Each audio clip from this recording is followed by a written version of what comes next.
Allez, je me permets un petit appel du pied.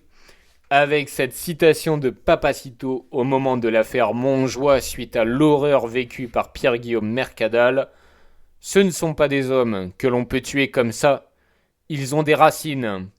Héritage séculaire de nos paysans français, lorsque Papacito prononce cette phrase à propos de Pierre-Guillaume Mercadal, il ne parle pas seulement d'un homme injustement broyé par une administration immonde, aveugle, mais de toute une caste d'hommes et de femmes dont l'histoire se confond avec celle de la terre, de la nation, de la mémoire.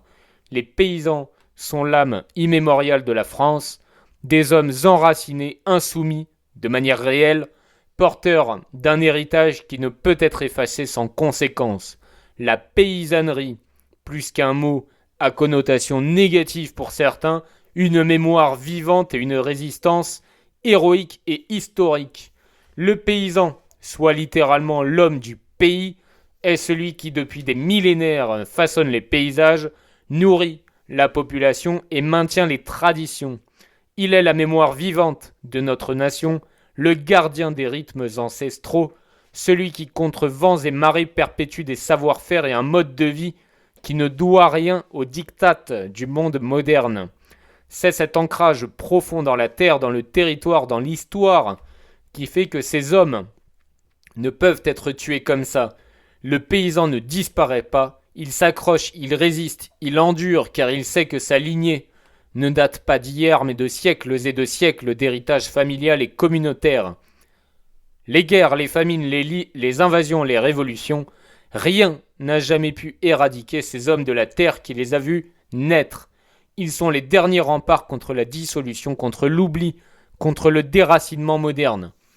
L'administration contre le paysan, un combat inégal mais ô combien symbolique. L'affaire Montjoie illustre un drame vaste et silencieux, celui du paysan moderne broyé par une bureaucratie hors sol, étrangère aux réalités et qui, sous prétexte de normes et de règlements, l'empêche de vivre de son travail.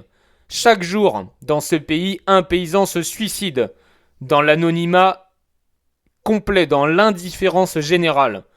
Preuve, si nécessaire, que ce ne sont plus seulement les contraintes naturelles ou économiques qui menacent la paysannerie, mais bien un système qui semble s'acharner sur elle. Face à cette machine infernale, certains, comme Mercadal, refusent de plier. Ils s'accrochent à leur terre, à leur droit de travailler, à leur identité. Ce ne sont pas des hommes qui attendent des allocations, ce sont des hommes qui attendent ne serait-ce qu'un coup de pouce pour pouvoir travailler. Ce sont des hommes de devoir, pas de soumission. Racine, mémoire, insoumission. Encore un combat séculaire. Dans l'histoire de France, la paysannerie fut toujours un symbole de résistance. Ce fut le cas lors des grandes jacqueries du Moyen-Âge, où les paysans refusèrent de se soumettre aux abus des seigneurs. Ce fut aussi le cas sous la Révolution, avec les révoltes vendéennes. Je vous ai déjà parlé du génocide vendéen, de cette république qui se croit propre, où ceux qui travaillaient la terre se levèrent contre un État centralisateur qui voulait les arracher à leur foi, à leur identité. L'homme enraciné ne se rend pas sans combattre, car il sait que derrière lui, il y a des siècles de labeur, de transmission de sueur et de sang. Ce que la ville oublie, la campagne s'en souvient. La mémoire de la terre est plus forte. Ce que les élites veulent gommer, la terre le grave.